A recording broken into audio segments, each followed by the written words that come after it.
राधे राधे भक्तों। आज की वीडियो में हम जानेंगे अपरा एकादशी व्रत की कथा और विधि।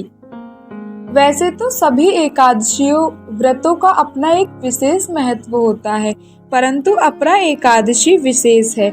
यदि आपको ये वीडियो अपरा एकादशी से पहले या अपरा एकादशी वाले दिन ही मिली हो तो आप इस व्रत को अवश्य रखें, क्योंकि इस व्रत को रखने से मनुष्य समस्त पापों से छुटकारा पाता है और अंत में मोक्ष की प्राप्ति और भगवान विष्णु के धाम को पा जाता है।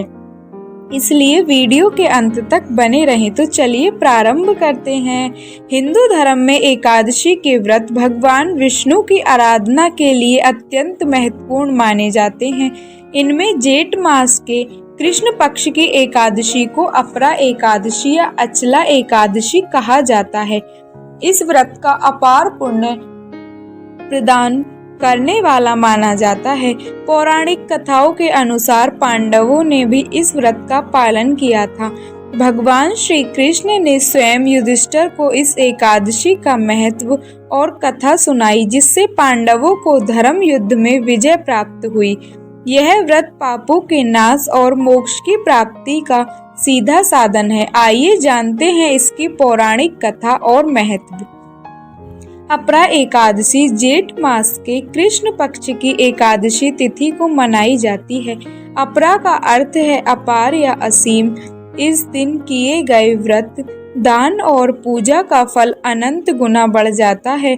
इस एकादशी पर भगवान विष्णु के त्रिविक्रम रूप की पूजा का विशेष महत्व है।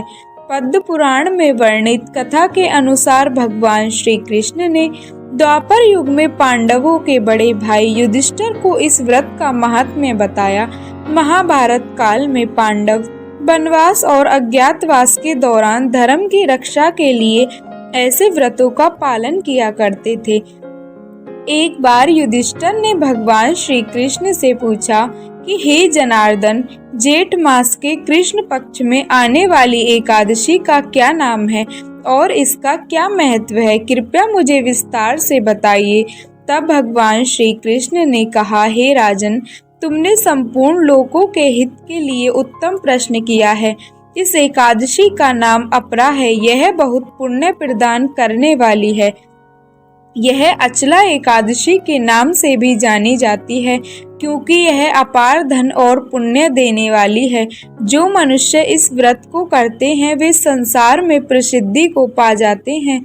श्री कृष्ण ने आगे बताया कि इस व्रत को करने से ब्रह्म हत्या, गौ हत्या, पर निंदा, पर स्त्री गमन, झूठी गवाही, माप तोल में धोखा, झूठे शास्त्र पढ़ना या बनाना और झूठा वैद्य या ज्योतिषी का ज्ञान रखना जैसे महापापों नष्ट हो जाते हैं।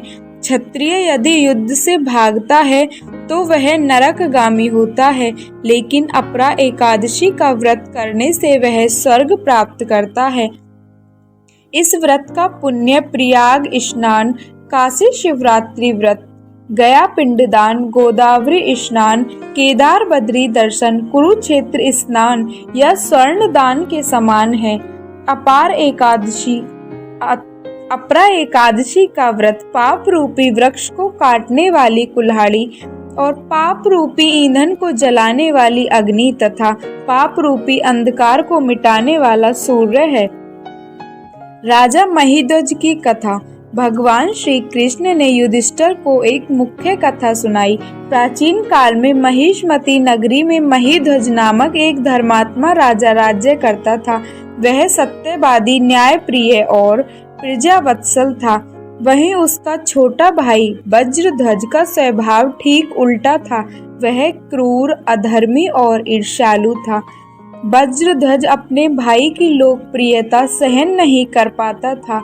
एक रात्रि में उसने षड्यंत्र रचकर राजा महिध्वज की हत्या कर दी और उनकी देह को जंगल में एक पीपल के वृक्ष के नीचे गाड़ दिया। अकाल मृत्यु के कारण राजा प्रेत योनि में चले गए और उसी पीपल के वृक्ष पर रहकर उत्पात करने लगे। कुछ समय बाद वहां होकर धौम्य नामक महान ऋषि उस मार्ग से गुजर रहे थे।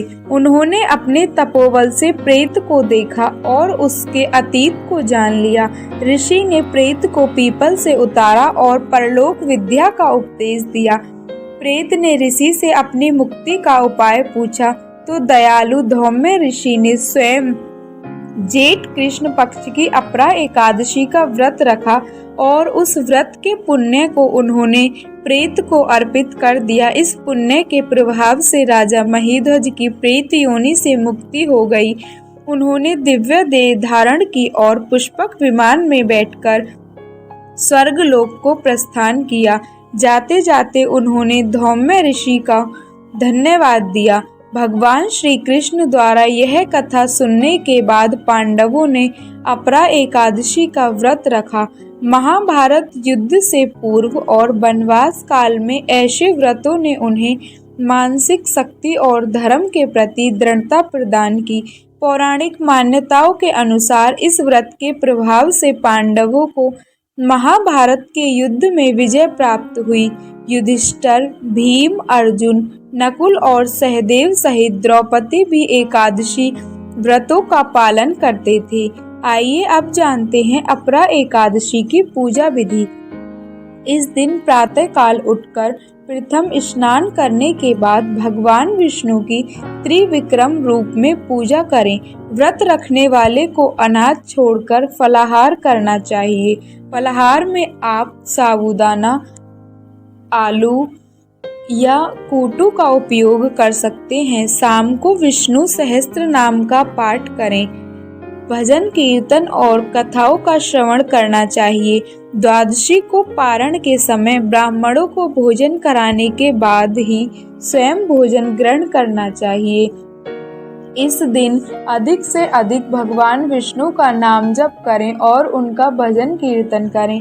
इस व्रत को करने वाला मनुष्य समस्त पापों को नष्ट करके अंत में मोक्ष व भगवान विष्णु के धाम को प्राप्त हो जाता है। और यहीं पर ये कथा व विधि समाप्त होती है। अगर आपको हमारे द्वारा बताई हुई विधि व कथा पसंद आई हो तो वीडियो को लाइक और कमेंट में जय श्री हरि विष्णु अवश्य लिखना। और इसी तरह की कथा व प्रेरणादायक कहानियाँ सुनने के लिए जुड़े रहिए हमारे साथ। और एक बार मेरे साथ प्रेम से कह दीजिए राधे राधे।